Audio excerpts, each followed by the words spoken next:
In today's video, I'm going to teach you how to view logs in Base44. We'll begin inside the Base44 app, open it in your browser and make sure you're in the correct workspace so what you see matches the apps you manage. The interface is organized to help you move quickly and the navigation you need is always within easy reach.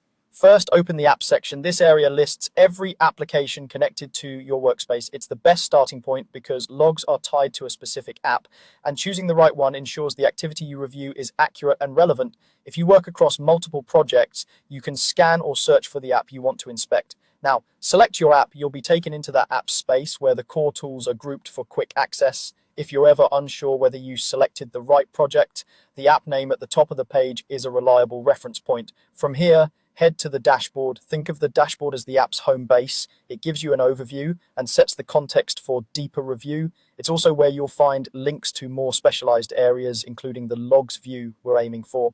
Next, open logs. This is where you'll see a chronological record of what's happening in the app.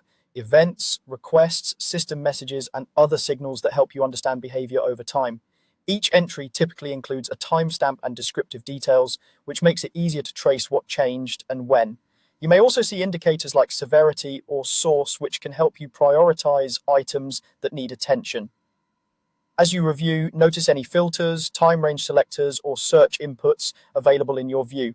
These tools are there to narrow results to a specific window or keyword so you can focus on the moments that matter, like a recent deployment or a reported issue. If your workspace uses multiple environments, ensure you're looking at the right one so your results reflect the correct context. A few practical tips as you work. Watch for sudden spikes in errors or repeated messages, which often signal misconfigurations or failing integrations.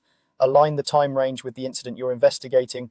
And be mindful of any sensitive data that may appear in log payloads. If you don't see data where you expect it, confirm you have the proper permissions and that the app has recent activity. That's it. Go to apps, open your app, visit the dashboard, and view logs. With this flow, you can quickly understand what's happening behind the scenes and move from symptoms to answers with confidence.